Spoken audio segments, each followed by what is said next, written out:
semi-sunny day today. Sun's shining, but it's high enough in the sky that it's not bothering us, so we're okay. Another quiet morning in Tokyo.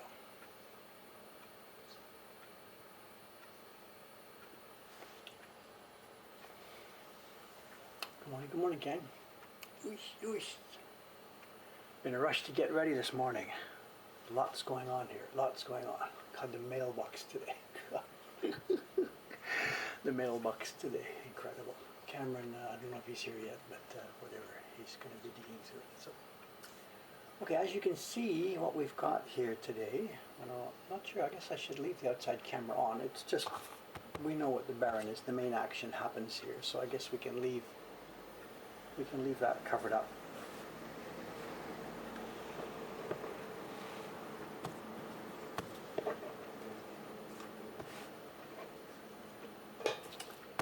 Something a tiny bit different today. We did some printing the last few weeks. Today it's a gradation. We're going to be doing the gradation on the blue waterfall. So far there's two colors done, there's two tones done on the waterfall, blue and blue, and we're going to be adding blue.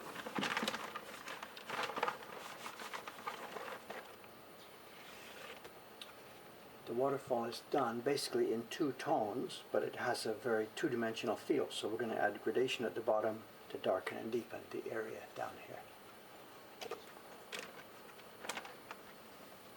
And I didn't have a chance to get stuff set up, so it's plus minus. I'm not ready to go, but as a side benefit, you're going to get to see the preparation. I guess that's important. Come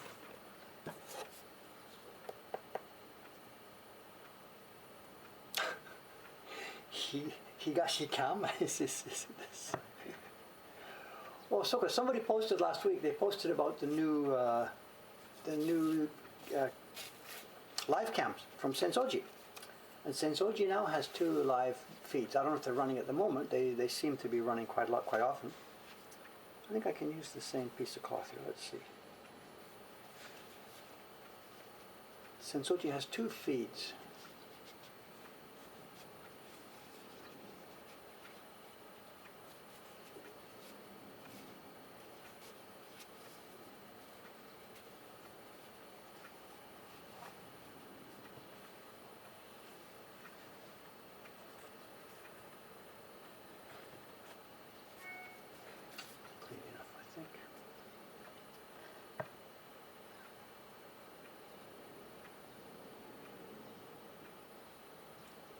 Oh no, it's just a piece of wood. It's just a piece of wood with some, I don't know what you call it, shop towel. It's the kind of stuff you can't actually cut, shop towel. And some printers I've seen, they've got a cool thing. They've got a piece of wood like this. They use a cloth, like a tenugui from around your head. And they've got a metal clip. If you imagine a bent piece of metal that would go around this. So just ka-chunk, you pick it off and put it off, ka-chunk, a metal clip. For me, it's just easier to do this. This also gives me a marker, which way is top and which way is bottom, because once we get started, if we move this thing around, it's no good. So, and this is now just going to go in the water bucket. Splash.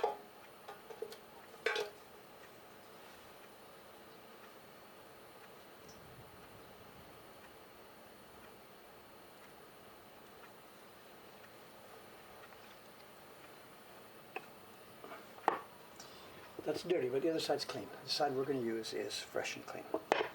And as we've talked about before, it stays in the same place. It doesn't go here, here, here, here, here. It stays in the same place. Because once we get going, there's going to be pigment here. And if I start moving it around, pigment moves up to a different place on the block.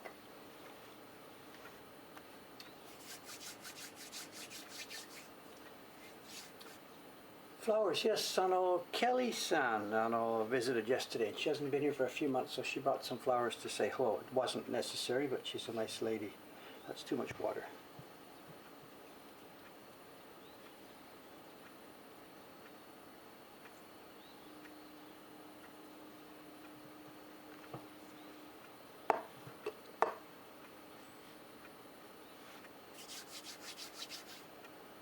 Okay, what have we got? We have pigment. I'm not sure if it's dark and deep enough. We'll find out once we get started. It's the blue. It's the same blue we used for the other part of the waterfall. We have paste. Not enough, I think. Let's put some more in there.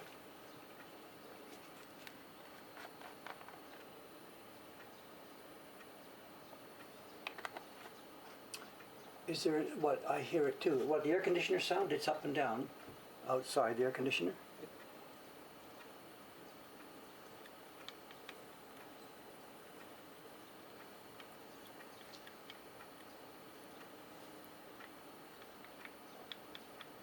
Bit too sticky. Clock ticking. Oh, I know. Just a minute.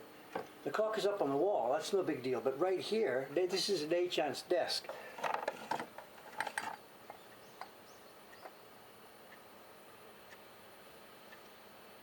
Should we move it out? Is it disturbing? Ich ska snacka en borre för det.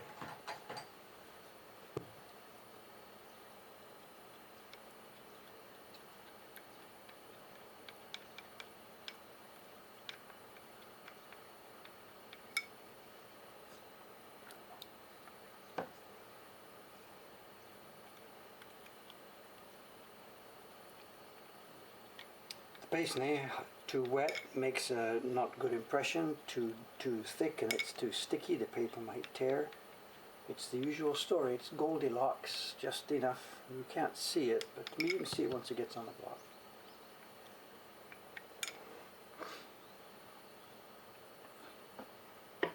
It was right next to the microphone, so it sounds like a tick, tick, whatever.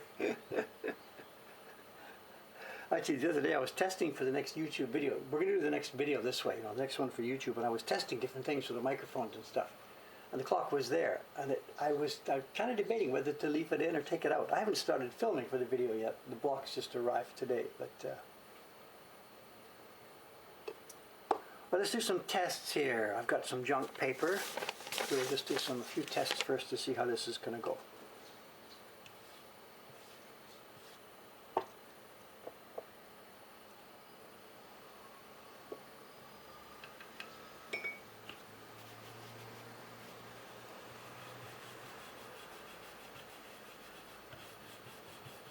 The first 1, 2, 3, it won't be deep enough because there's fresh, clean, washed brush.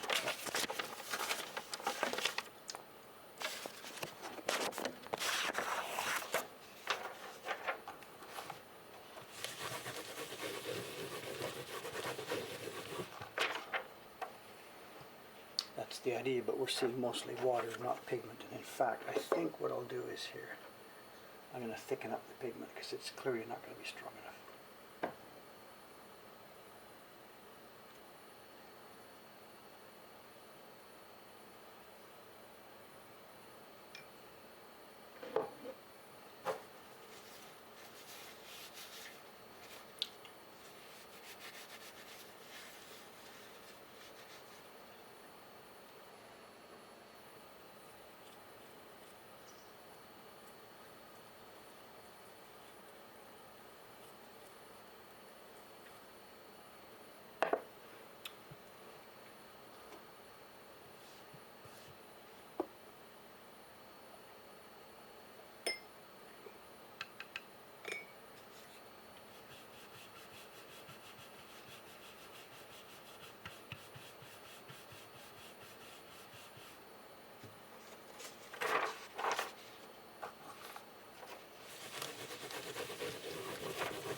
Starts to look like a gradation.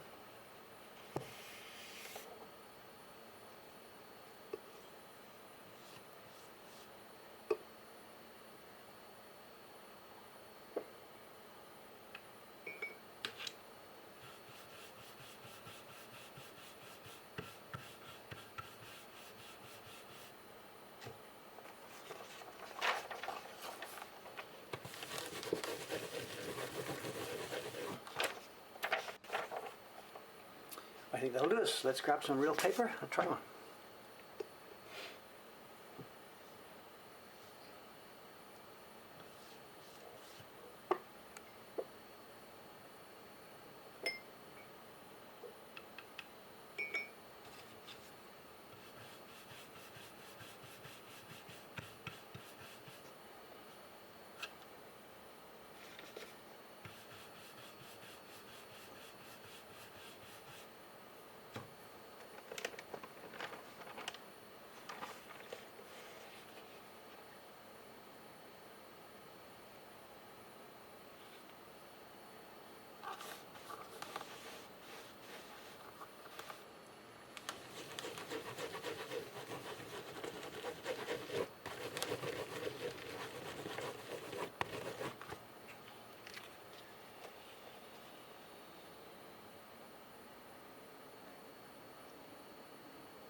Could be darker, wouldn't hurt. It's also a tiny bit, I think. The registration, I'm not quite sure about the registration there. The blue is popping out. We need to come in a bit, I think.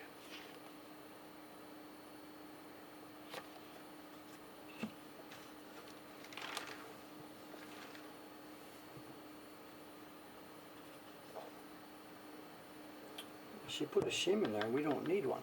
Hey Tone, I don't have my knife. I put my knife downstairs. Soka soka soka. I need to make an adjustment here, but I don't have my knife. I took it downstairs 2 days ago. So excuse me 1 minute. I gotta run down, grab my knife, and come back up. 1 second, please. Chisel.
Sorry about that. I eloped.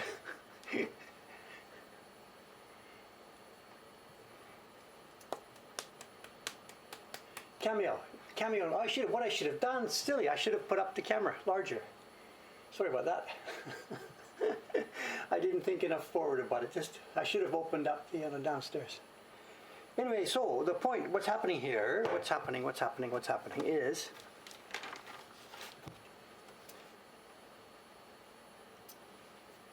the blue has come past. See, the blue has come over the black line. Which means the paper is too much this way. The paper needs to come this way. that black line needs to move to the right. So the paper needs to come this way.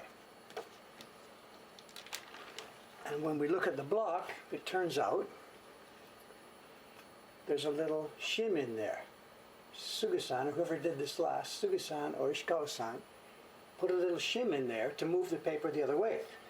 Why? Her paper was stretched, or her paper was drier, or her paper was wetter. I have no idea. She put it in. I don't need it. I'm going to take it out. This is life with the printers. They go back and forth and back and forth and back and forth.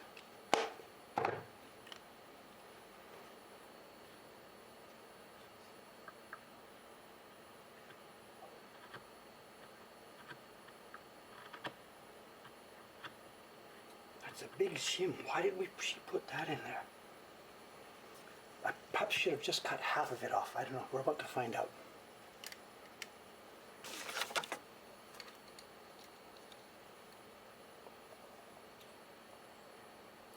Cameron says I'm not supposed to show this. Sorry about this. It's okay. I'll show you how not to do it now. And then Sugi-san can show how to do it properly next time. Now my block's dry. Can't be helped.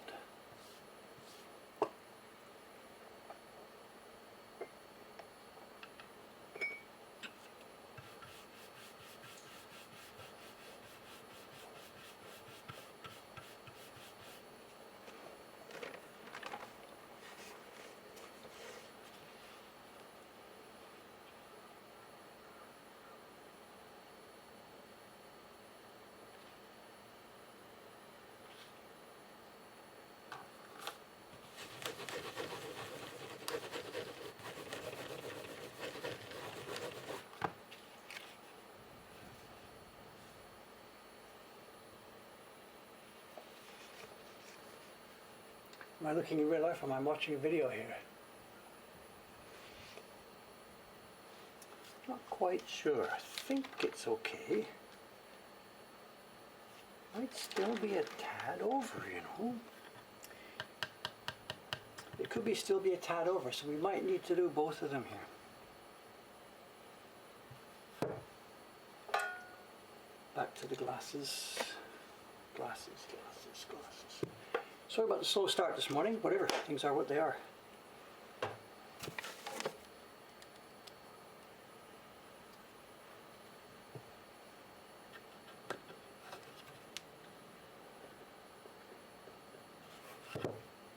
Excuse my head.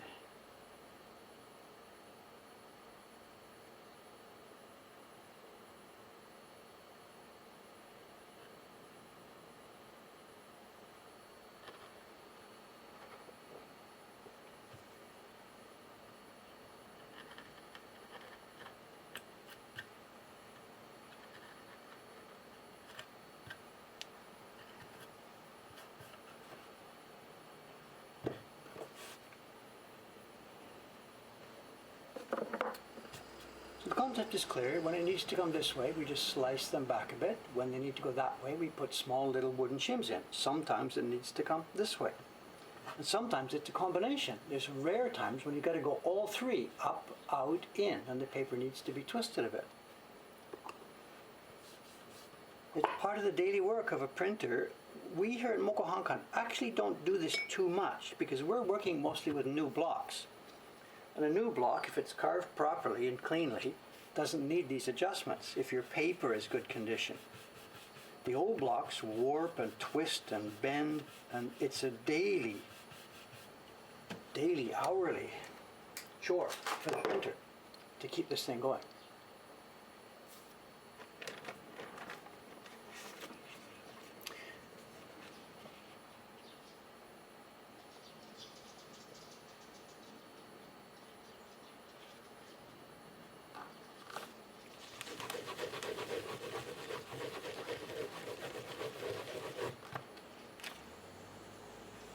I do believe the blue now fits within the line. And have we messed up anywhere else? You can see the blue here where it goes around these white circles. Sit still. We're now okay. So the registration is okay now. It could be a bit deeper. It's going to get deeper as we go, so let's just run.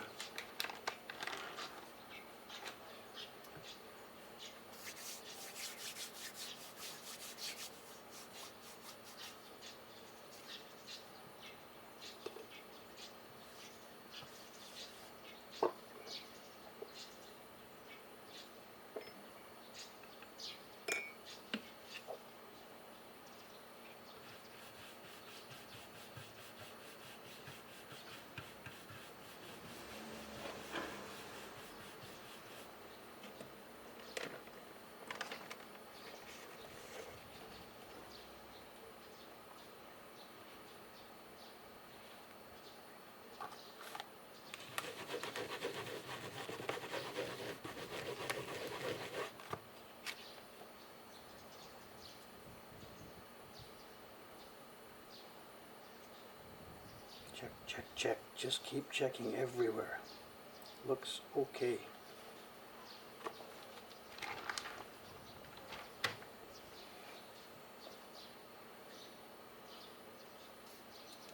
Sorry to miss a lot of the conversation here. Excuse me. I know you guys are moving kind of fast and I'm moving kind of slow here, so.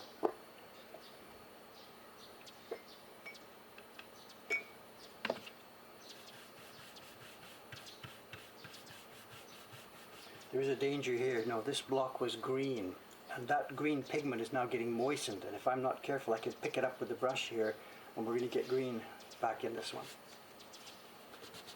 It might not even be noticeable mixed with the blue, but if it was a different color.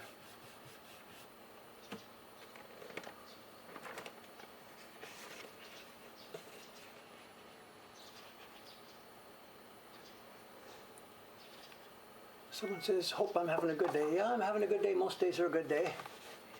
Most days are a good day.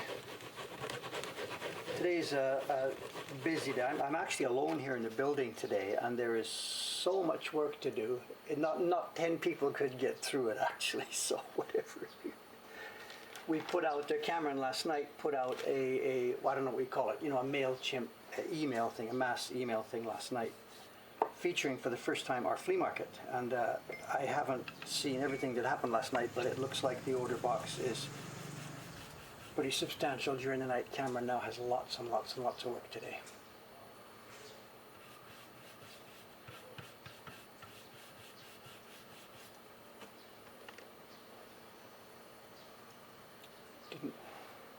Didn't need this shirt anyway, did I? It's okay.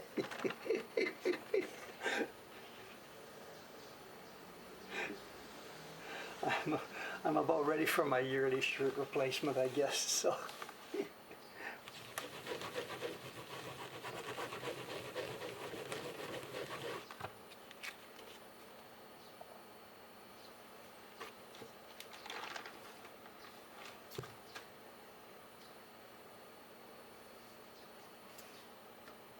Well, the Facebook updates, okay, I haven't seen that, I'm sorry. So. I don't know what's too bad, actually, it's really too bad that I'm alone here today, because I wish the other staff had been here, because we put up that flea market thing yesterday and a lot of items have disappeared, and we have lots more standby in backup here, but there's nobody here at the moment to work on that and get them up. So if you have been interested in those prints and you came to the flea market today and found that there's not much left, keep coming back. And Cameron, maybe you should do this on Insta over the next couple of days. We're going to be uploading more every couple of days. We're going to be adding more and more to that thing. The standby group became automatically empty during the night.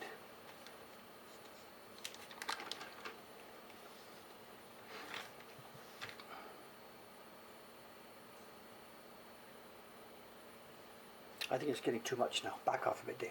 You're talking too much and not watching. Too much blue.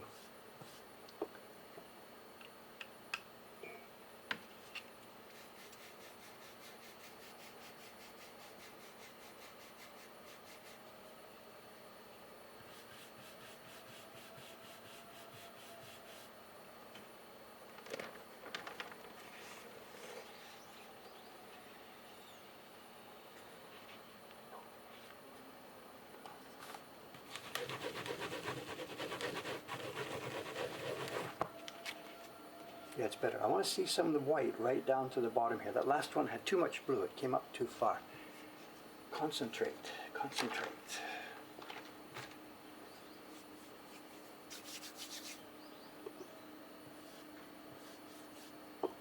That's also part of the way that when you start any block, you lather it on, put on lots for the first few. But if you keep lathering it on, it very quickly gets to be too much. So the first X impressions, you put strong pigment on, and then back it off, back it off, back it off as you go along.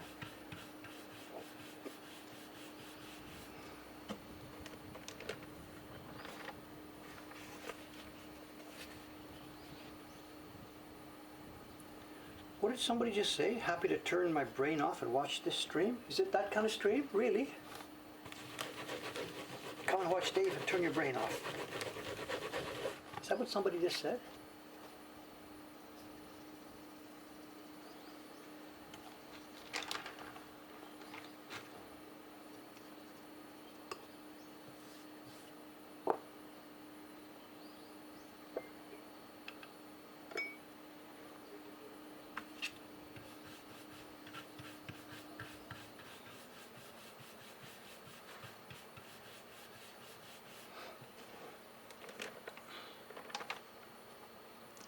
Okay, compared to neuroscience, all right, fair enough. Actually, I kind of got that idea. I was just joking, but yes, fair enough, I understand. It's so cute.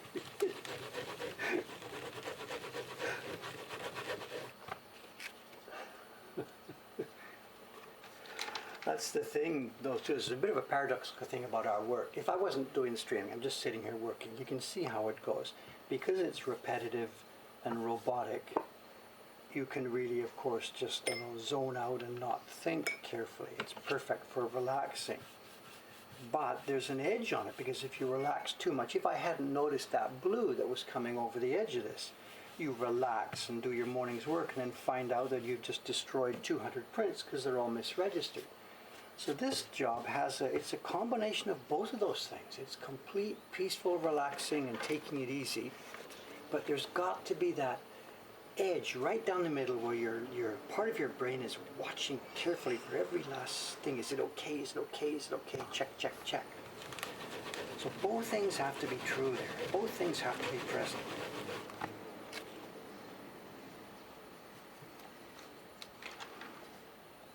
And then doing this now, this is a third thing, and if I'm going to play music and whatever, so. Rocket science control models is also fun.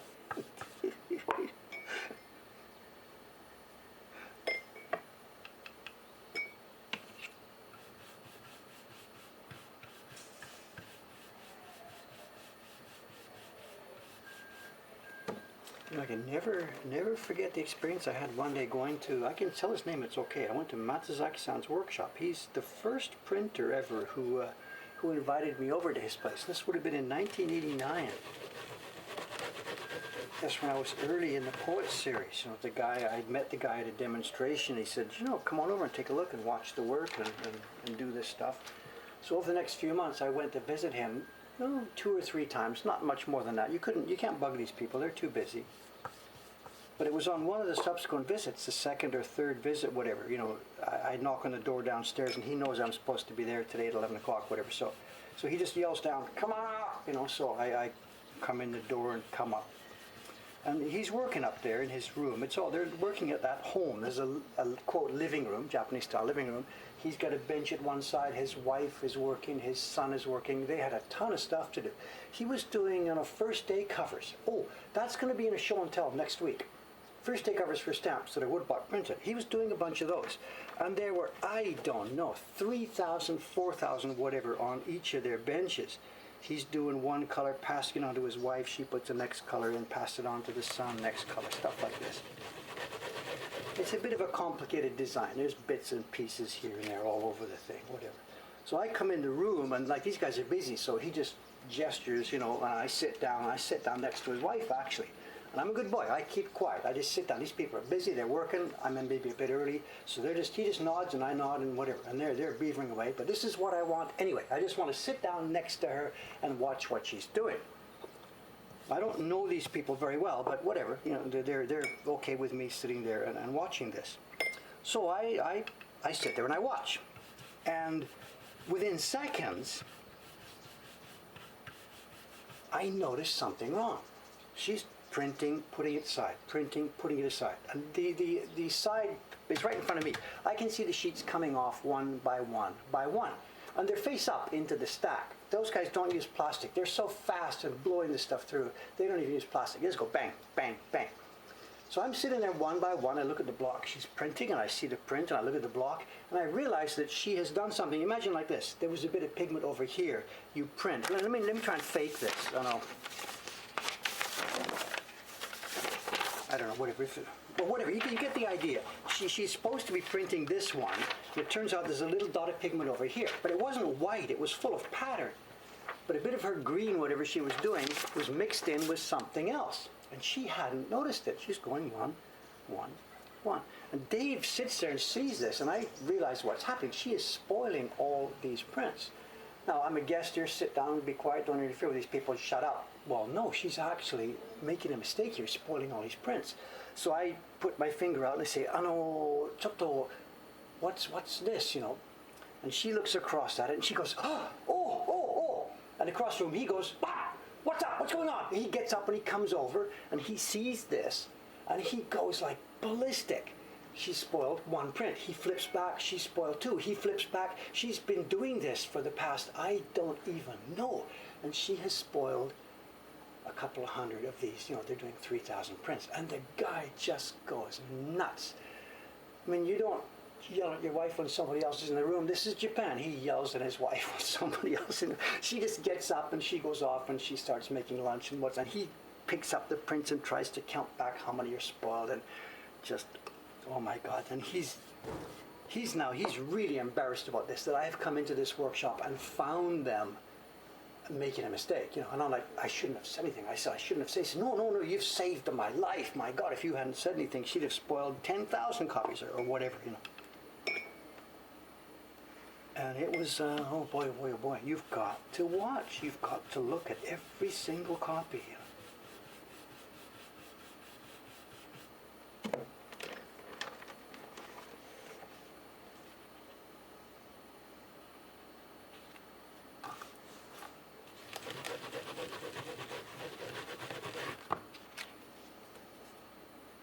I'm lucky here because this is blue and I can easily see there's no blue dots around this. I'm in control at this point.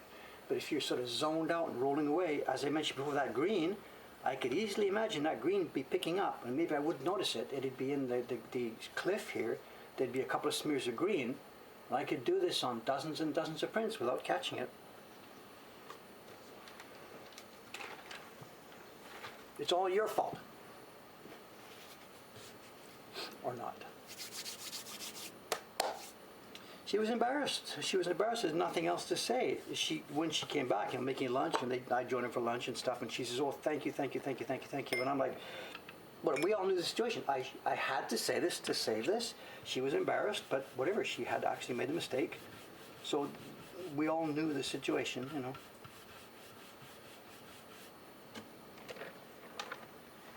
They're in a difficult situation now. This thing I'm just telling you about this is easily 30 years ago.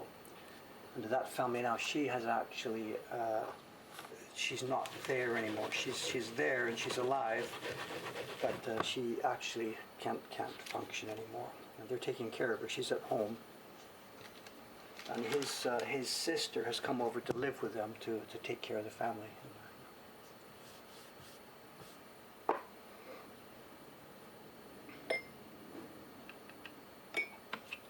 There's lots of videos of Matsaki-san. If you have been watching videos on YouTube, not mine, there's a quite famous video with a gajillion views of a Japanese woodblock printer in Australia at a Queensland museum or something like that. He's sitting in front of some windows and he's making a copy of an Utamoto print. And this is Matsaki-san. This is the man in that I'm telling you about, telling the story about. I don't really know actually if he's still working now. He is getting there. He's getting on. But he's one of the people who was really, really helpful and kind to me in the early days.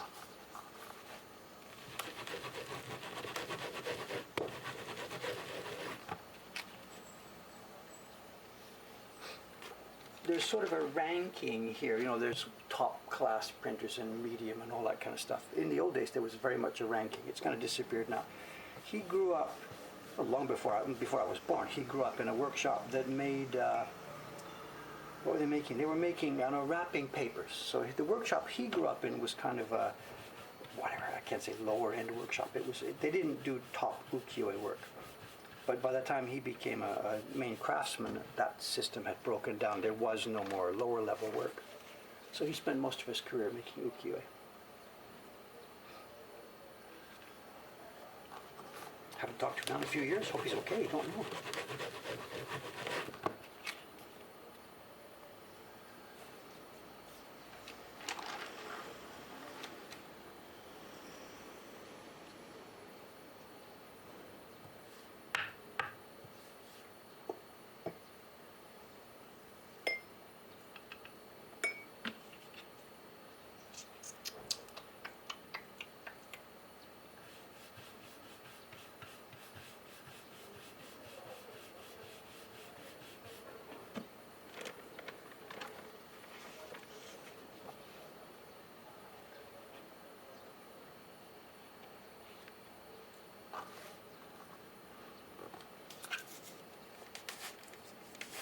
Oh, someone's linked to the Matsaki video. Thank you. Thank you. Good, good, good.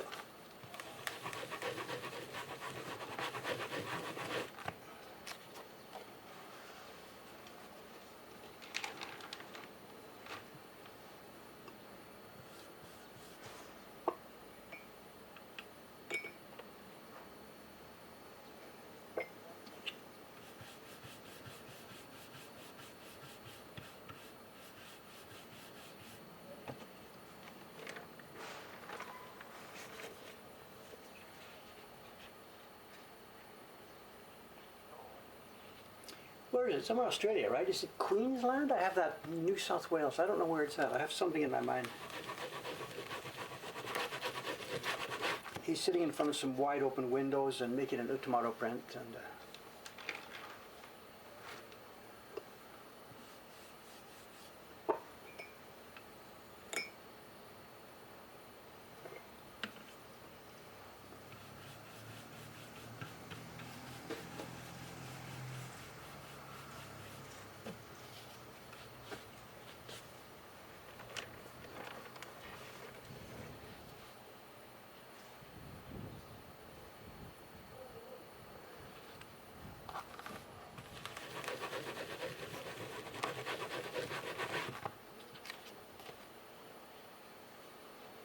well, that's the first 20. Those of you who've been watching this for the past week or so know we've got 80 sheets in the stack in front of me here. They're 20 by 20 by 20, so the first 20 is done now. Now out comes the intervening sheet of newspaper. It's a tiny bit dry, so put a bit of water. Sorry, it's off camera, excuse me. Nothing to see here. Bit of water on the newspaper. Actually, funny, these stories, and I've been showing you these newspaper stories as they come through. There's another one on this one today. Over in Tokushima. This is an aerial photograph of the place. And what these people have done is, I guess they built first one building, then another building, then another building, and some bright spark out there had the idea. This is the town recycle center. This is an aerial photograph. It'll be you can look online. The newspaper is called the Japan News. This is from the May 1st edition, so it's a month ago. And it's a story about the recycle center in a town in Tokushima who've built their facility in the shape of a question mark. And this is actually, it says here, this is a hotel, a recycled goods shop and stockyards and stuff. And the idea is, why are we making so much garbage? I think it wasn't intentional at the beginning, but after 2 or 3 pieces were there, these buildings, somebody realized, hey, if we connect those, it'll look like a question mark. We can get some good PR out of this. So they must have built that part. I guess the first few were in place. This is an English language newspaper. The main newspapers in Japan have English versions. The Asahi newspaper has one. The Yomiuri newspaper has one. And if you're curious about Japanese culture and society, comparing those two, because the Yomiuri newspaper, this one, it's I can't say right wing, that's a bad expression. It's the conservative side of Japanese society. And the Asahi newspaper is what would be more, well, yeah, it's whatever, the progressive, more left-wing side of Japanese society. And they hate each other like with the passion of 10,000 suns, whatever. So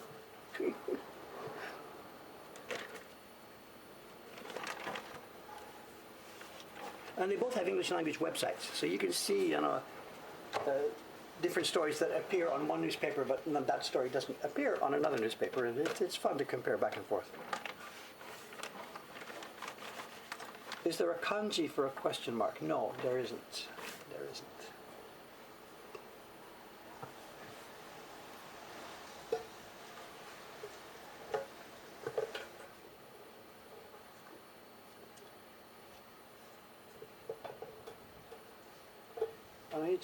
In Japanese, classical Japanese, there is no question mark. And when I was back teaching English a gazillion years ago, this would come up. The difference in punctuation between Western languages and Japanese languages. And the students were adamant, why do you guys have all these punctuation marks? Why do you need a question mark? The grammar tells you that it's a question. You know how we do it in English. I will go. Will I go?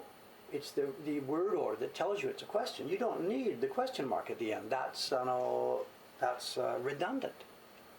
Is there some case where it's not redundant? I don't know. But my students used to why do you mess with that stuff?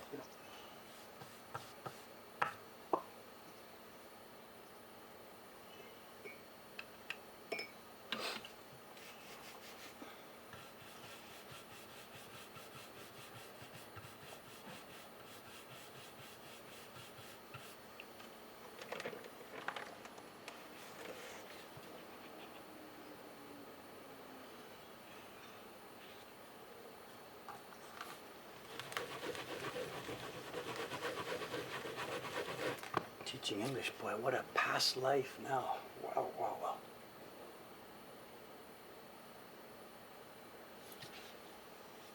My last English class must have been in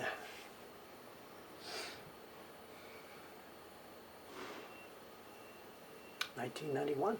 It would have been the June in 1991. We closed the school, and my wife was going to go off to university in the autumn. So June 1991 would have been Dave's last session as an Eigo no sensei, as an English teacher.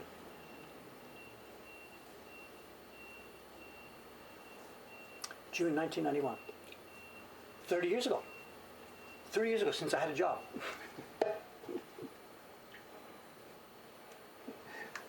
I've been unemployed now for 30 years. Exactly 30 years this month.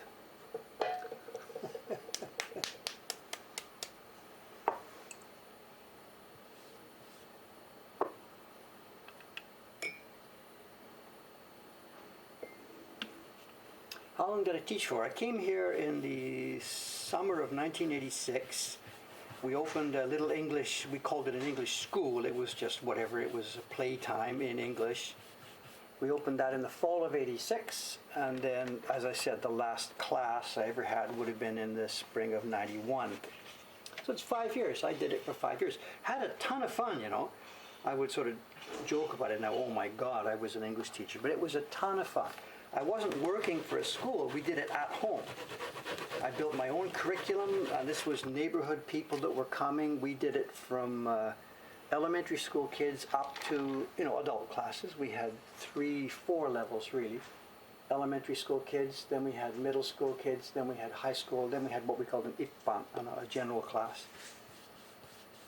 I had a ton of fun for 5 years, worked insanely hard, made a bajillion friends, learned an awful lot about Japanese culture,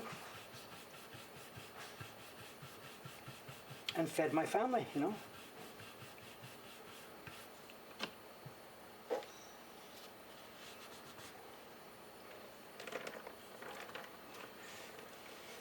No, if you're teaching English at a school, this is a different story. Now, this is no way any fun whatsoever. This is one of the jobs from hell. Absolutely one of the jobs from hell. The kids don't want to be there. You don't want to be there. The teacher doesn't want you there. They don't care that you're there. They're making noise in the classroom. There's no discipline. You have to follow the textbook. There's no meaning for it. It's the job from hell. Someone here, Intrepid Otaku, if you've been doing it, well, if you've got a school with discipline, I mean, you tell us your story, please. The schools I saw around me, I was asked to go and teach at some of the local schools. I dropped in to have a look and said, sorry, not for me. But if you were at a school that had discipline, if the kids were actually going to sit there in their desks and participate and listen to you, then yeah, I can see that.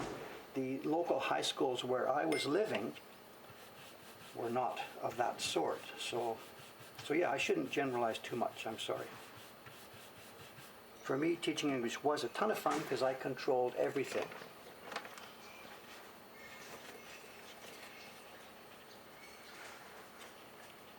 What age level are we talking about, Mr. Otaku? What age level? High school?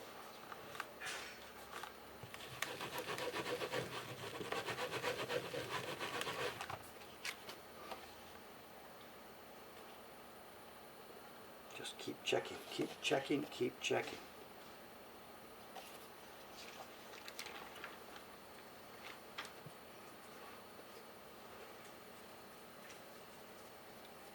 Yamanashi, I saw too. You're out in the country too. Gee, I should be careful what I say then. My experience with a very, very small experience was seeing English classes in high school here. As you know, most high schools in Japan are ranked. They're in districts, and the 10 high schools in any district are ranked top to bottom. And kids, after they pass their tests, whatever, go to one or another of the high schools. Kids don't go. In an urban area like this, kids don't go to the closest high school. They go to the one that matches their test ranking. And the place I was living, Hamura and Eastern Ome, the place my house is, that was school number, I forget, it was number 7 and 8 on the group of 10. So these were kids who were, like not going anywhere. They were never going to be going to university. They were, just going to be dropouts. And they couldn't give a rat's ass about anything.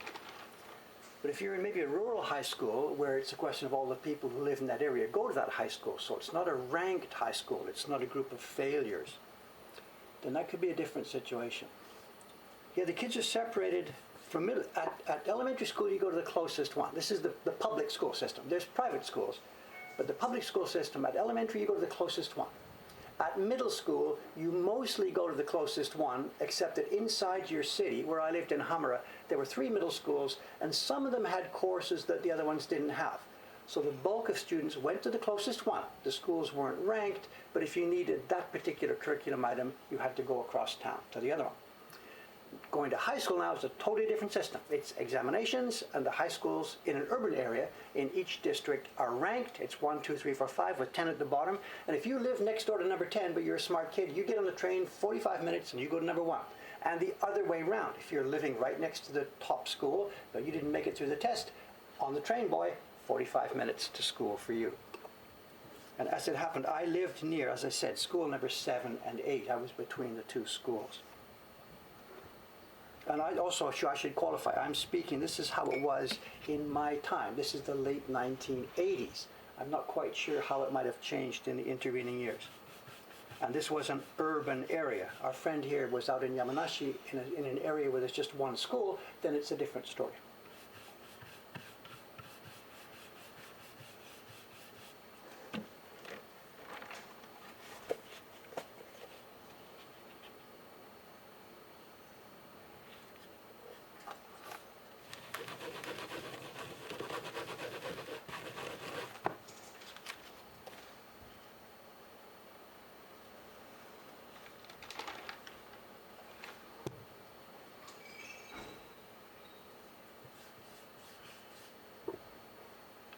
It's not the way I would build an education system, for sure, but there's pluses and minuses to it, If you're going to accept the idea that some kids are going to be, quote, smarter than others and they're going to be the nuclear physicists, whatever, fine, put them together in a group with the top teachers. The other kids who are not going to bother, put them in a group and let them fool around. It sort of makes sense in that way. The problem is that this sorting out happens at a pretty young age. We're talking about 13, 14, 15. And speaking of my own experience, I wasn't at age 13. I wasn't ready to be sorted and have my future decided at that point. So some aspects of it do sort of make sense, but most of us these days, I think, would not design a system that way.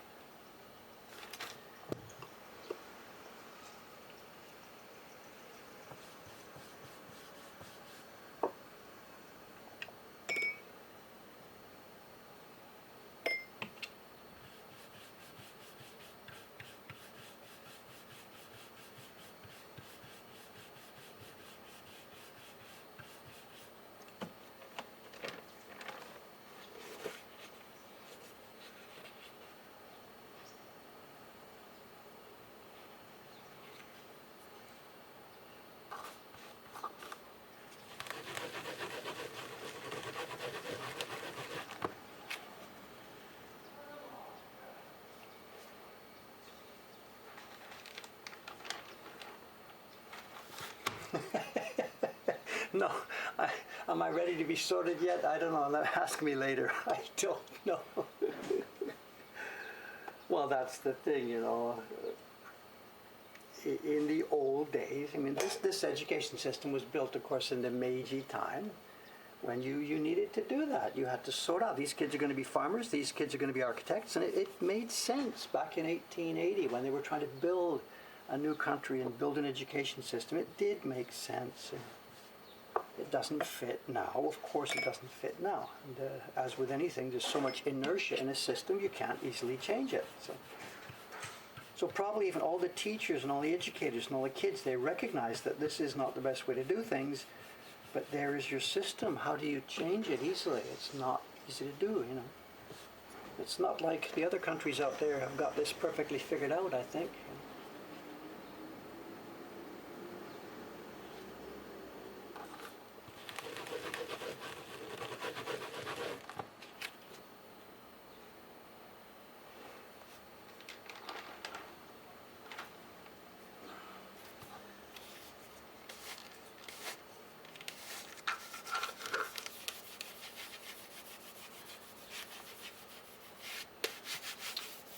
The school system, it really is changing a lot. So be careful when you listen to the guru here talking about this stuff. I have no kids here now. My kids grew up decades ago.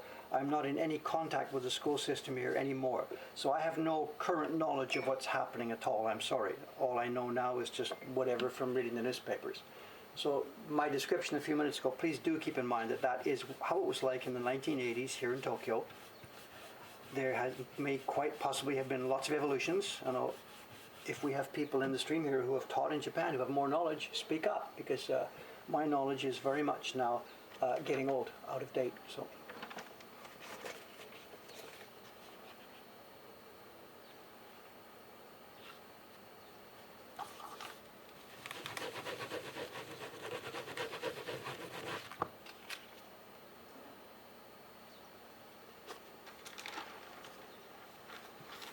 How's our time? 8:53. We're okay. We're okay.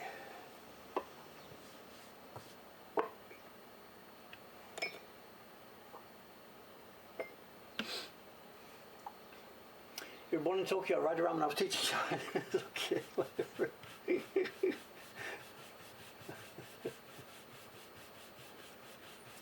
Actually, in coming up with the anniversary, I came on July the 1st in 1986. July the 1st. It was Canada Day, actually. Funny.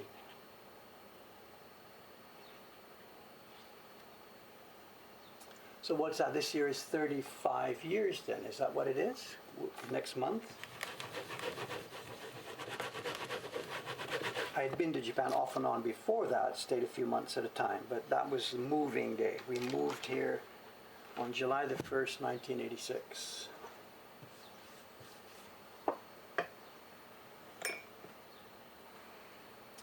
"35 years, insane."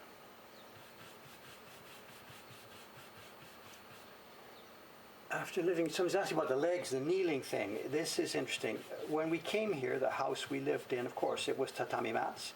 And I did my carving and printing on the tatami mats, and I got pretty flexible at it. I wasn't as good at it as the Japanese who were born to this, but I got okay at it. But then when I moved home, when I bought my house in the year 2000, I built a workshop this style with my legs down. I'm sitting on my bum and my legs are down inside the floor. And since doing that, I have, like many Japanese of my age now, I have lost my ability to sit comfortably on tatami mats. And if you put me on a tatami mat now in a restaurant or something, I can do it for 15, 20 minutes, half an hour, and then I start getting uneasy and switching around and doing this. So no, I am not, acclimatized to that. I was, but my legs started to get really difficult. I could see that it was going to be knee trouble, so I quit. And I moved to the system now where we sit with our bums, as all the workers here do. We don't stress our knees and our backs. It made sense in the old days in Japan just because that was the cultural inertia. It's not good for your body. Everybody knows it's not good. So no.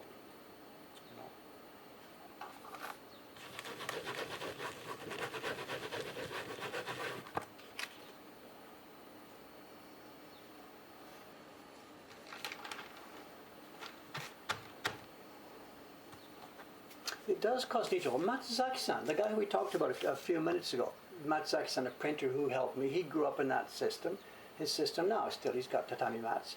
That video, taken in Australia, showing him print, is there a video? Does he get up and walk away at the end of it? Because when he gets up and walks away at the end of it, he looks like he's been on a horse for the past 95 years. His legs are bowed out, his legs look like this, and he shuffles across like this. He's bent over, he can't stand up, his knees go out, they're bowed out, his upper legs bow out and they come back to the feet, and he shuffles off. He cannot walk straight.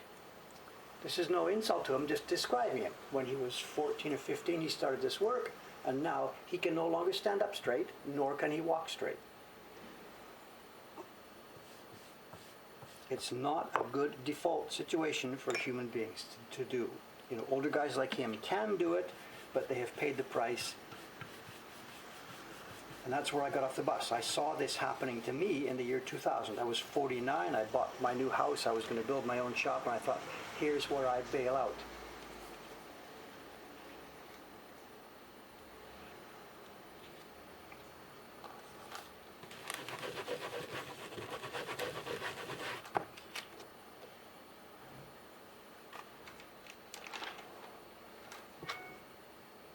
Someone's asking about the wrist. No, this is interesting. I said Matsuzaki-san's body was sort of destroyed. The shape of his body was destroyed, but none of us here, the carvers, printers, none of us have any of that, what's it called? Begins with an R. RSI, or RS something. Because modern people, like they're typing or something like this, and it's the angle here that gives trouble. You probably can't see it from the upper camera, but when I rub this thing, my wrist is straight. We could put a ruler on the back of this. My wrist is straight. And that's the advantage to this. And we've kept that angled desk even while putting my legs down underneath. So no, I know of no printer here or carver, whatever, with any kind of wrist or joint injuries at all. It's unknown. And in fact, I used to ask, you know, wow, are you guys okay? Are your wrists going to get sore? And they're like, why would that happen? It's unknown.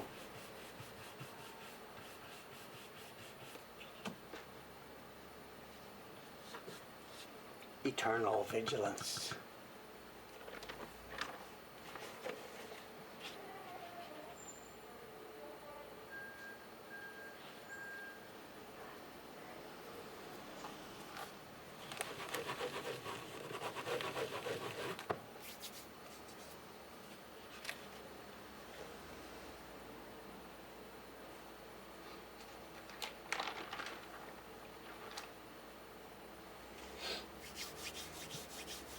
How's my situation? It's doing what it's doing. I don't know. My next appointment is when? July? I forget. As the previous report said, the guy doesn't seem to be worried about it. It's progressing very slowly, apparently. The next appointment I have gives me the full 1 year of data so we can see the yearly cycle of pressure inside the eye. So I'm in no danger of going blind in the next few years, but I will probably lose my right eye before I die, you know, whatever.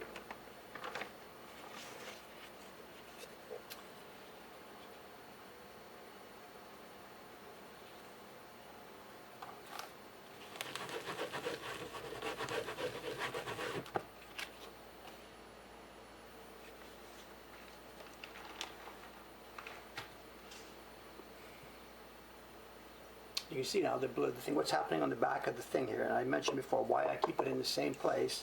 You can see we're getting, there's a replica of the gradation. The blue builds up. If I was to turn this around, I would be in deep trouble. And same as the brush.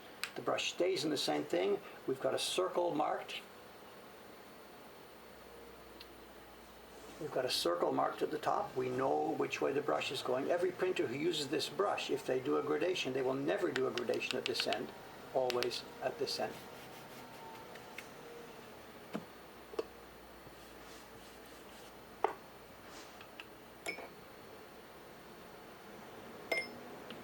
My mother's here. Good morning, Mom. How you doing?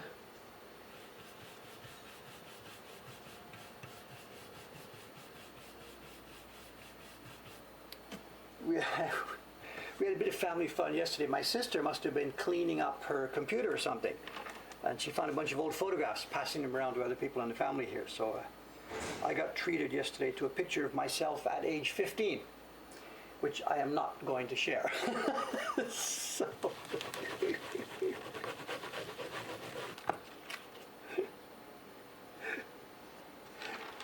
you think I'm a dork now. You should have seen me at age 15.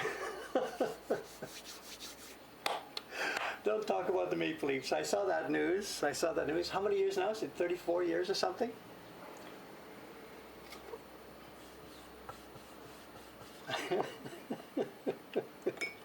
Maple Leafs and the Canadiens. Who was more hungry? My mother might share, but I don't think she knows how, so it's okay.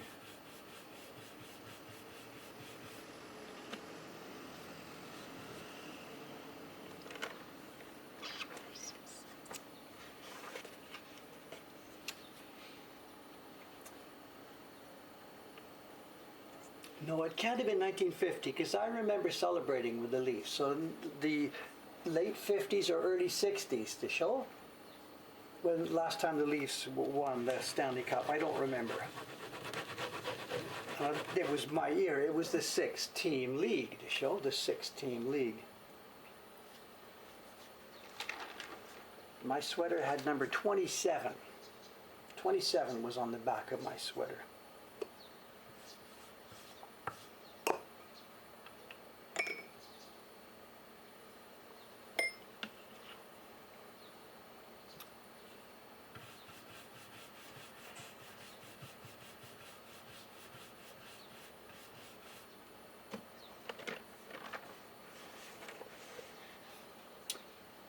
I can't say I am a Maple Leafs fan. I was. Back then in Canada, you were a fan of one or two teams. You were a Leafs fan or you were a Canadiens fan. And it simply broke down to what language do you speak. Everybody who lived in Quebec, of course, was a Montreal Canadiens fan. And the rest of the country, I didn't live in Ontario or Toronto at the time. I lived out on the prairies, but that was that. Everybody who spoke English was a Toronto Maple Leafs fan, and if you lived in Quebec, or maybe if you lived in Manitoba or Nova Scotia, there's some francophone communities there, they would have been Canadiens fans. For the rest of us, it was it. It was blue. You were blue or red. I spoke English, so I was blue. We lived in Alberta at the time, in Edmonton. No, I've never lived in Nova Scotia. I've been through lots of times, but never lived there. I've lived in Alberta, in Manitoba, in Ontario, Toronto, and most latterly in British Columbia. So I've been a resident of 4 of the Canadian provinces. Montreal is here, so you're up against what? Is it Winnipeg you're up against this next week? I don't remember. Well, I can't say I come from Alberta. I went through Alberta. I was born in Britain. We moved to Edmonton in 1957, and we moved out of there in 1966. So from 57 to 66, I was a resident of Alberta, Edmonton. Then we moved to Winnipeg, but there was no hockey team then, of course.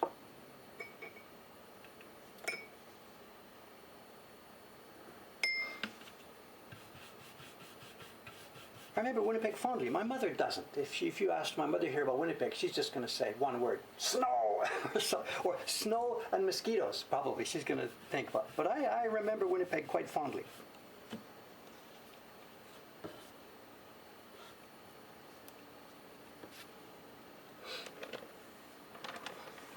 Oh, I've come to the end of the 20. Tick, tick, tick, tick. They didn't even notice it.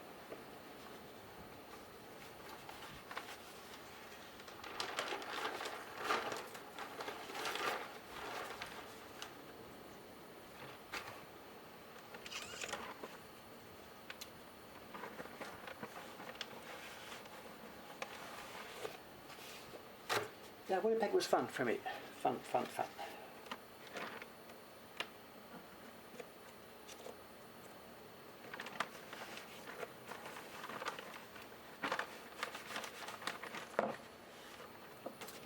Yeah, Karen's saying snow is different, like for the kids, I get it, but also I had a paper route. I used to deliver the Winnipeg Free Press every afternoon through the winter, you name it.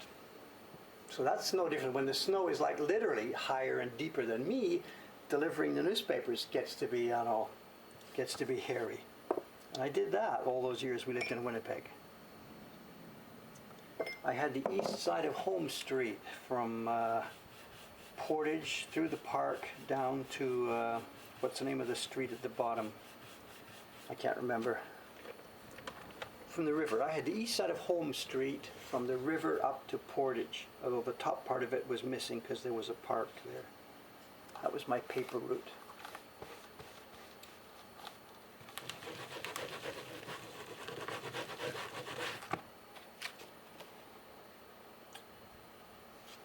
No, those four cities, and when I lived in Edmonton, there were no Oilers there, so it was Toronto Maple Leafs. When I lived in Winnipeg, there were no Jets, and when I lived in Vancouver, there were no, well, maybe the Canucks came by then, maybe. When did the Vancouver Canucks start? I don't remember.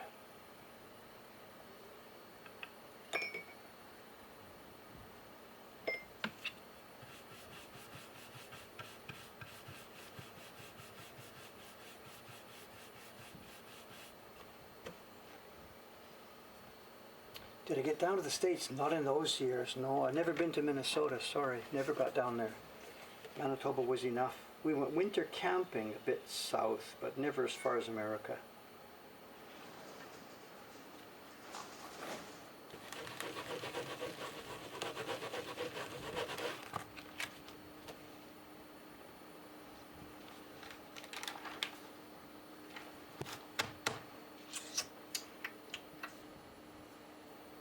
We're okay first time, are we? 9:08, still good. Canucks were late 60s. Yeah, I guess they must have been there then. Actually, I do remember overlapping a bit. And when I was in, just after high school, or after college, I guess, I remember going to a Supertramp concert at the Pacific Coliseum. And there was some problem. The hockey game had been too close or canceled or something. So I remember going to the Supertramp concert at the same place that the hockey was happening, like the next day or something. I don't remember the details about that.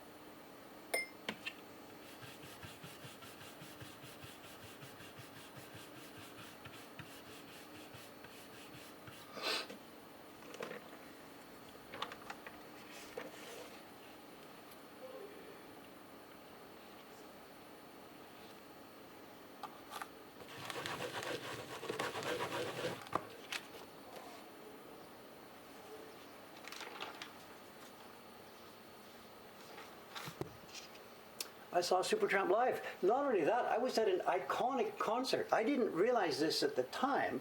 I didn't know this at the time, but those of you, if you're Supertramp fans, you know about the toilet roll on the stadium clock. This was that concert. I mean, I didn't even know what was going on. At some point during the concert, somebody did the toilet roll thing, and he managed to land the toilet roll on the top of the stadium clock that was in the middle of the arena, and it fluttered down and swung back and forth for the rest of the concert.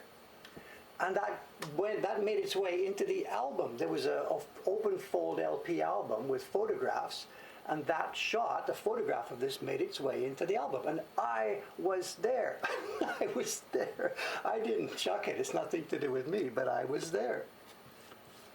Iconic moments in my personal history. The Supertramp toilet roll concert in the Pacific Coliseum. I can remember the toilet roll, but I don't remember the music. I don't remember which concert it was. Crime of the Century? I don't remember, I'm sorry.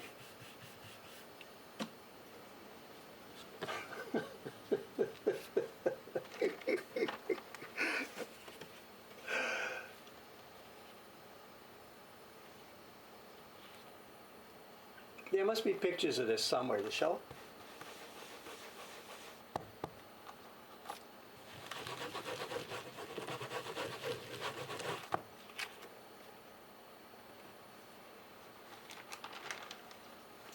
And you can laugh all you like, but on my own little, I was listening to it here yesterday, on my hard drive here now, It's a terabyte, and I have all the old LPs and CDs and MDs and cassette tapes that I've ever had are now mostly on here. They've been transferred on here. So every Supertramp album, period, and every XTC album, period, are on here. Put them on shuffle play and away we go.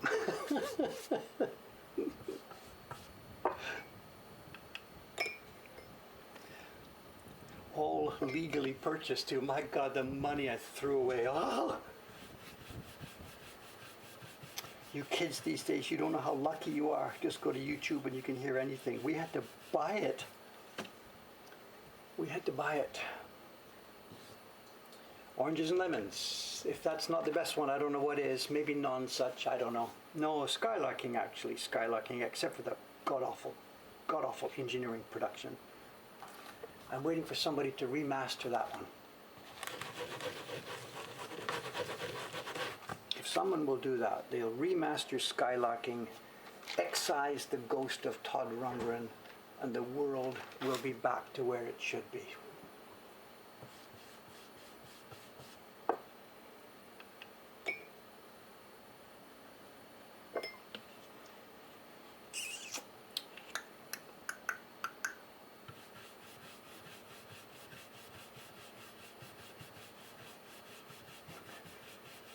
We were talking about this on a stream, weren't we, a year or so ago, that I want to do this. I want to take an hour, take my hard drive, and I want to sort of play a mix. Hey, let me play a tune that means something to me, blah, blah, blah. Tell a story about it and play the thing. I'd like to make a little mix of that for an hour, then do another one, then do another one, then do another one. But you can't do that. I can't just put somebody else's music up into a podcast or a stream or something. But I would love to dig back into that old blue hard drive, play some tracks. Todd Rundgren, his own music I have no knowledge of at all, but when he worked as a producer for other groups, like the one that for me is, I don't even want to talk about it. He produced Skylarking for XTC, and it's a monstrosity. It's just a monstrosity. Glorious, glorious music, destroyed by production. And I think it was done on purpose because those two guys were fighting with each other all the way through, and I think Rundgren just simply destroyed the thing on purpose, so whatever.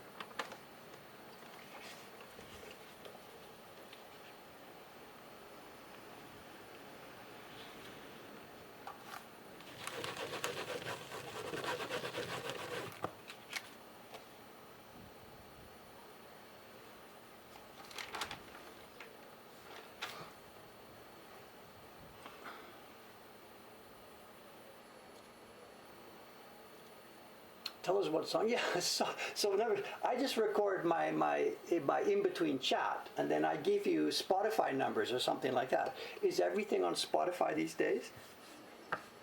Would that work? I don't know. Like I have time for this, you know.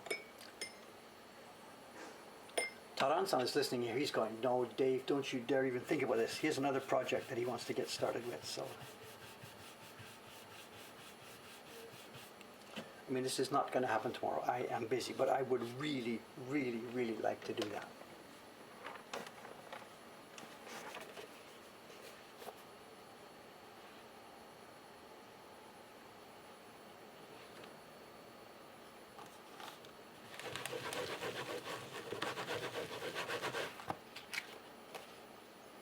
This is the point where what's supposed to happen now is I look at these things and I realize that I've been missing something all along, and I have spoiled the 60 prints up to now because I'm not focusing properly. This is what could happen here. You know.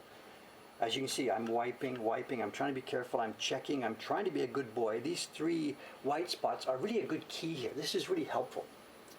Those white spots, if the registration was starting to wander, instantly that's where it would show up. So checking I'm looking where I was before. Check here, check here, check here, check here. We're good to go. And then the green here. It's so easy. It's also really easy once a print is nearly finished. If you imagine, back when we were starting, where's an example? Back when we're starting, it's a white sheet of paper. You print one color. If there was a blot somewhere, you're going to notice it really easily because it just comes straight into your eye. But this now, this is the dangerous time. It's so full of colors.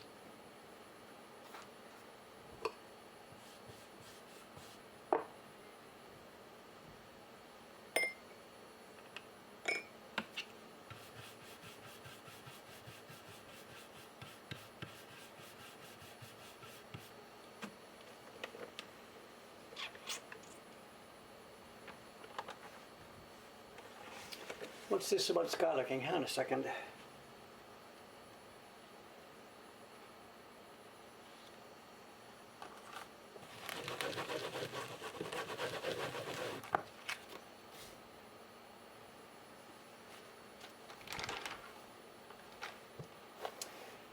In 2010, it was discovered a wiring error.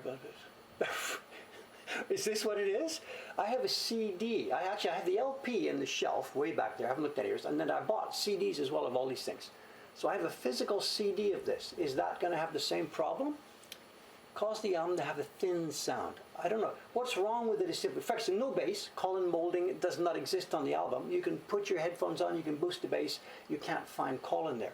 So either they were fighting in the studio and Rundgren just simply turned him off. I don't know. Whatever. I don't know.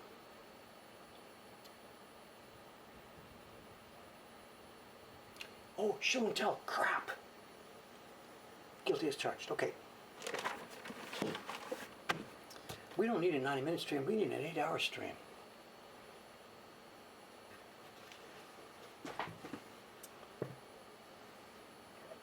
Before John flips, let's move these out of the way.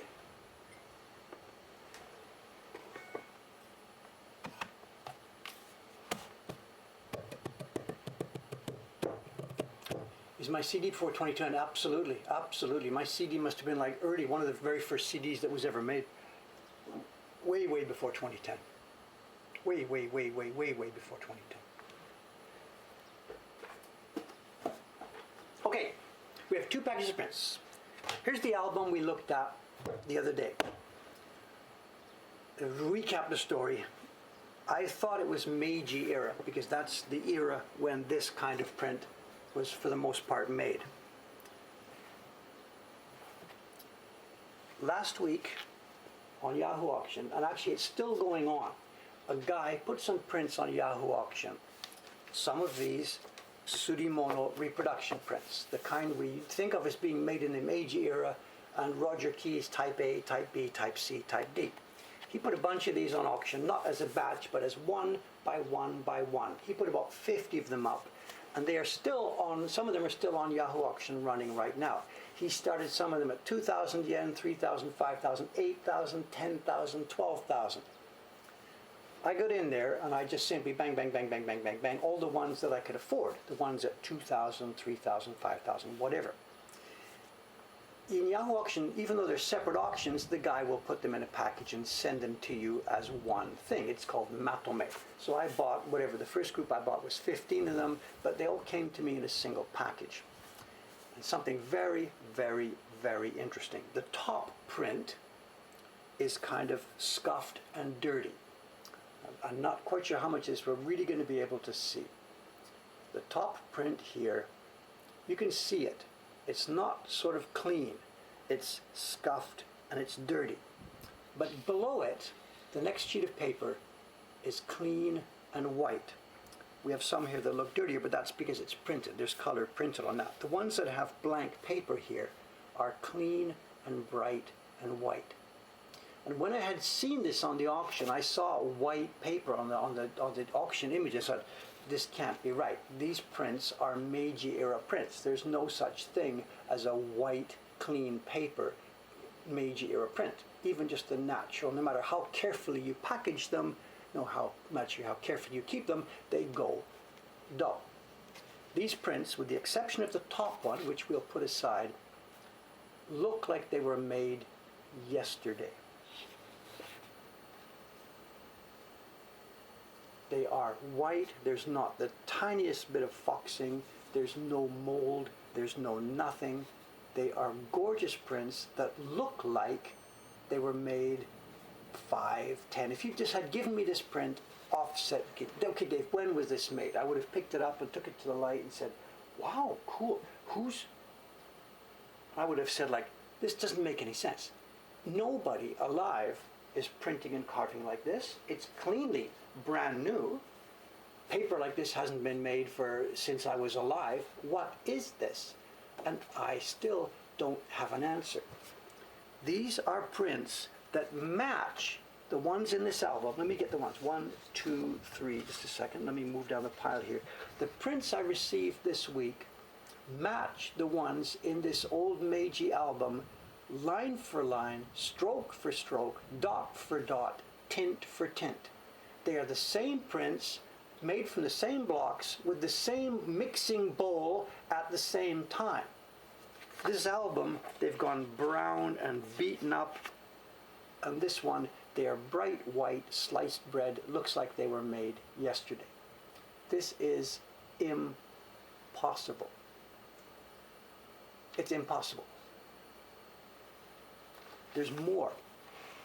The ones we have in the album here are normally done surimono. You can see many of the surimono were done with what we call bleed in modern printing. The colors run off the edge of the print. That's glued down, but you can see the print itself, the color bleeds right to the end. Now we can't actually print a bleed. If I took a piece of wood and then put pigment on it and put the paper inside the piece of wood so that the pigment ran to the edge of the paper, it smears all over hell. You can't do it. To make a bleed print, here's what you do. You make it oversized, cut your block to this shape, and then you trim your finished print after you're done, and you have a print with a bleed. This is how they do it in commercial printing with printing presses. They don't try and print to the edge of the paper. They print too big and slice it. So we have here a perfectly preserved print, and I'm talking about dozens of them, perfectly preserved prints that show no trimming. They've come from the publisher or the printer, and they are as white as freshly fallen snow, and this is not possible. And most of them, all the ones I just picked up, are in this album.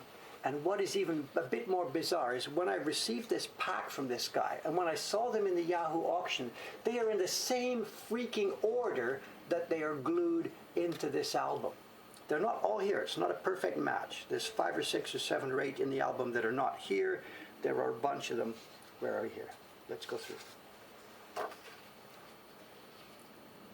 There's the album copy. Not Fox. This is what do you call it? When oxygen. This is when oxygen mixes with some kind of chemical. It begins with an R.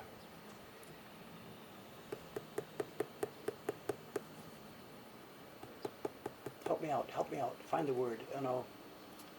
We have to. So the yellow pigment here has. You know. It's oxidized. I thought it started with an R. Anyway. So this one has been totally protected and hasn't been allowed to be reduced, oxidized, reduced. And this was made yesterday, except that it wasn't made yesterday. It was made together with this one.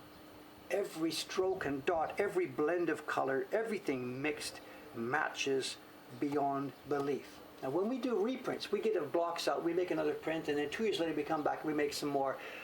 We try to get them the same, but whatever. The prints that are in my batch of prints you saw me make today are mostly the same. Bang, bang, bang, bang, bang. It's the same freaking bowl of pigment printed on the same day under the same circumstances. If I come back 2 weeks from now, my prints are going to be different from Sugasan's. We're using the same. These are microscopically identical, and I've put them under the microscope. I have no answer here for you here.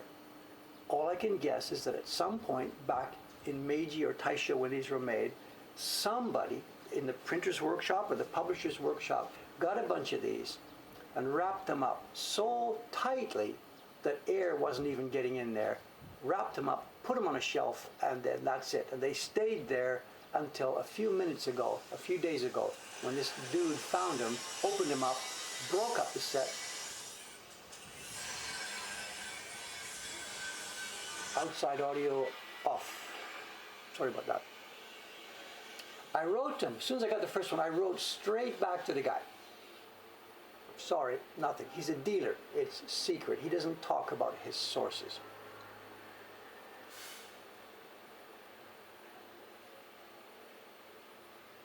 They're insane. They're just absolutely insane.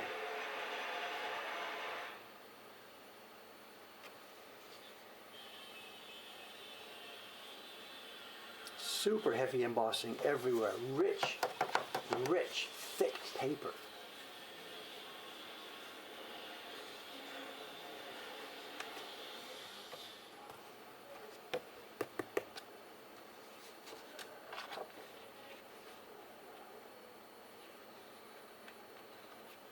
Same thing.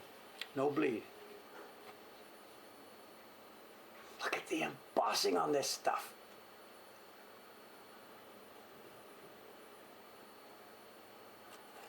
That's Karazuri embossing.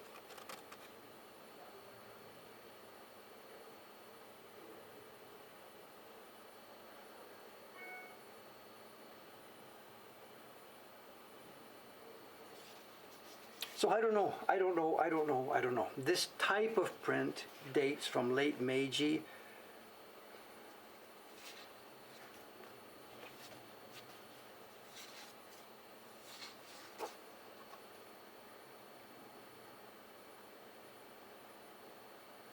They're absolutely, I've never seen sets of prints that are so identical as these. These came from the same blocks at the same time.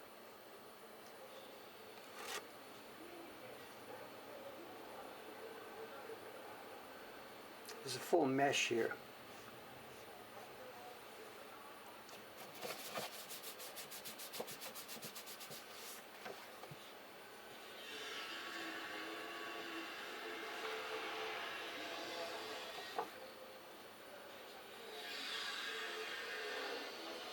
You've even got the same marks, you know, where the pigment comes off the side of the registration mark.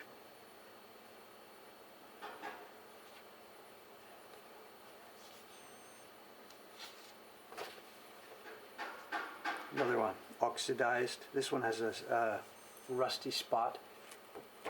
And there you are. Terrible preservation and a bad album, perfect preservation. So we're going to look at these, we're going to take some pictures, and then I'm going to wrap these up as tightly as I possibly can. I'm going to interleave them with what seems to be perfect acid-free paper. I'm going to wrap them in plastic. I'm going to wrap them in plastic again. I'm going to seal it up. We're maybe going to use our vacuum cleaner to try and take the air out of the package. I'm going to try and hand this group on to the future group, you know, people, future researchers in this condition. Because if I leave this open here like this now, the same oxidization process is going to start with these. So this is a chance. So, as John's saying, vacuum pack, something like this. This is a hugely interesting and valuable chance. And I really wish that dude would be a bit more forthright and talk about this. But no, he won't say anything because he's worried about protecting his sources or something. I don't know.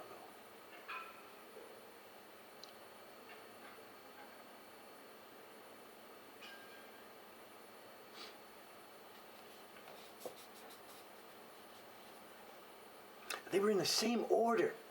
The other thing too is this one hasn't been touched, but one or two of them. See if I can find one. One or two of them here. This one. One or two of them do show on the back. There's a tiny glue line where it too. Look, you can maybe see it. If I get the see that? There's a tiny glue line where it's been glued into an album, and lo and behold, that's one of the dirtier ones. The ones that are white and clean here, here's one. This shows it's been glued. That one shows it's been glued. So some of them have been glued into an album. In fact, now that I think about it, maybe most of them have been glued into an album. Look at this. Look at this. One after the other. They have. Look at that. Everything except that first one I was looking at. These have all been glued into an album. So what's the deal? It's not printer's waste stock then.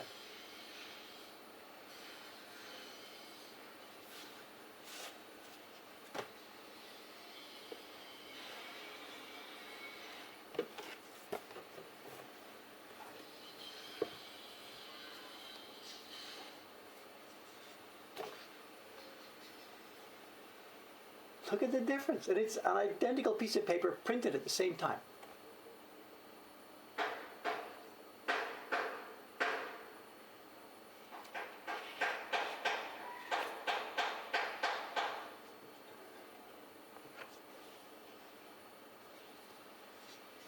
The other thing about this, as I mentioned, he's got more. Like some of the other ones. He's got this one, this rabbit. It's on auction. He's asking 10,000 yen for them.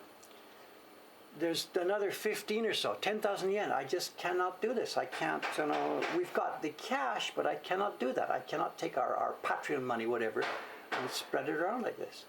So right now, here on Yahoo Auction, here in Japan, this same dealer has a bunch of these for sale. He's asking more than I can afford to pay right now.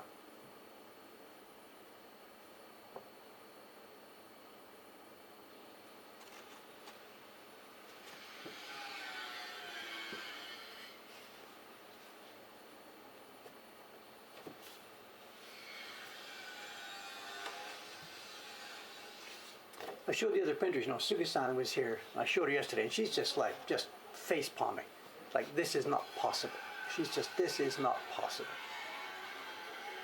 We've seen new prints, we've seen old prints, we've seen all kinds of prints. We have never, ever, ever seen anything like this.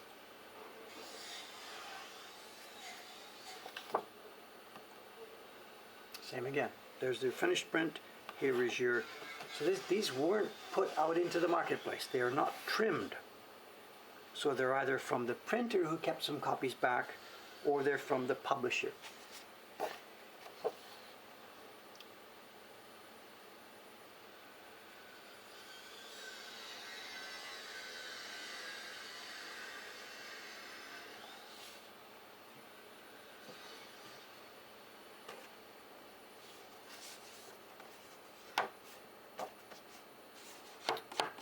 This kind of paper, it's the kind of paper that was used back in late Meiji and Taisho for this kind of work. It's extremely thick.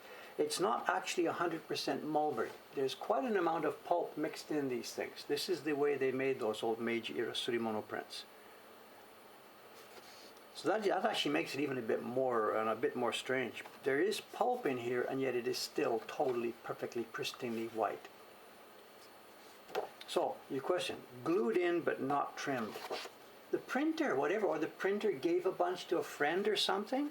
We've got this, Sugi-san says, going to take some prints. Yeah, whatever, take some prints, give them to a friend. So you could make up a story about how it might have happened. But being glued into an album and yet being kept away from oxygen don't match up. Every single tint and tone is exactly the same. These are prints that were separated at birth, period. There's nothing else to say. Separated at birth. This week we're too busy with our flea market sale this week, but I'm gonna wrap these up again after I'm finished this one. And next week or so we're gonna photograph these, carefully detail, and then we're gonna wrap these up as tightly as we can. The vacuum pack idea. We're gonna look around, see what we can find. It's too bad because I want to hold them and touch them and feel them, but they need to be clearly, absolutely wrapped up again. I tried to show you the other day, and now you can see it. This ball is actually made of nothing. It's just paper.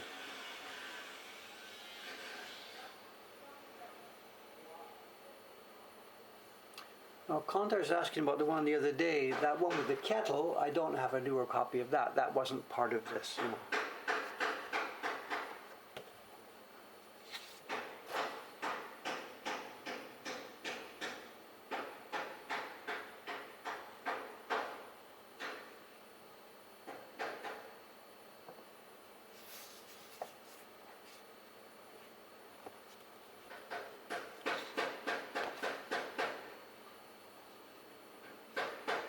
Again.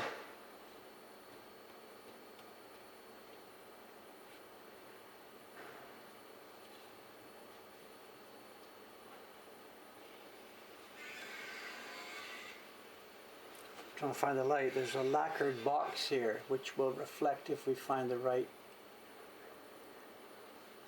Trying to get it to shine. The lacquered box. Here we go.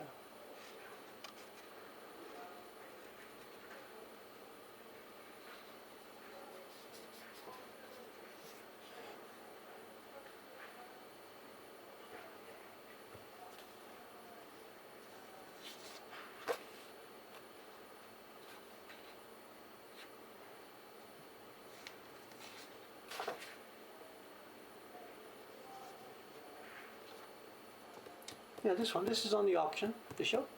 How much is he asking? 12,000 yen he's asking for this.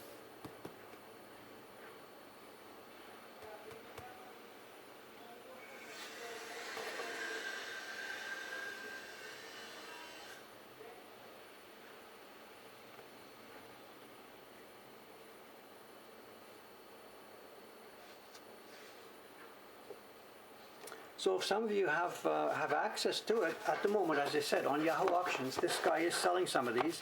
I have bought all the ones that I can afford to buy at the moment, but there are some more of these right now. In fact, let me go and find the link. I should have my tongue cut out for doing this, but I myself can't afford to buy these. So let's throw them out here to the stream. Here we are. Here's the guy. Copy the link.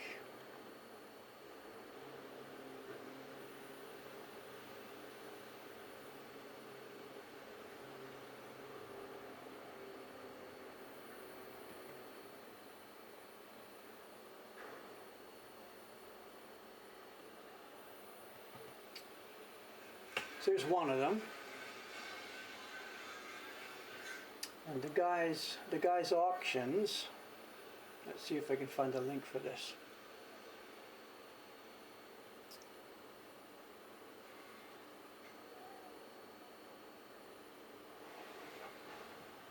Hang on a second, let me search here.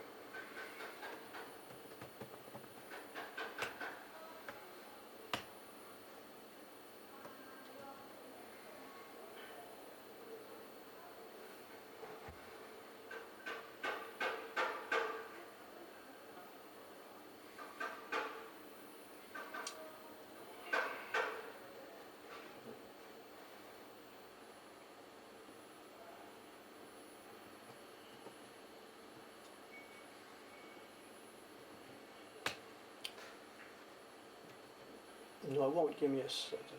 Okay, here's his auctions. He's got 143 auctions up at the moment. And if you scroll through them,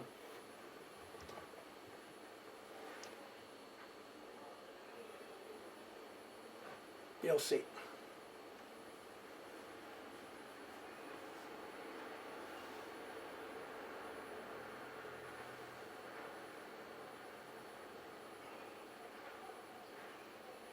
And as I said, I bought the stack here. We've got I don't know how many, 20 or so. We've bought all I can afford to buy at the moment, but he's got a bunch more. So if you're interested, go for it. Go for it. They're kind of on the expensive side, but they are very, very rare. Very rare. 5, 10. I got 21 of them, which is fine for me right now. And he's got, what, 10 more or so. And there's lots of ways to buy from Yahoo Auctions if you're overseas. There's lots of intermediate websites.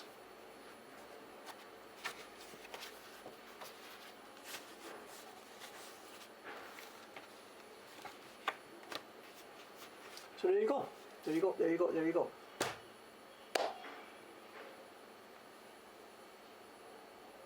Okay, it's Thursday. I am out of here now, and I am busier than I've ever been. I know. Today it was supposed to be packaging day. People ordered prints last night. I'm supposed to be packaging them today, but I got a call, and this is really, really good news here now. Something has happened.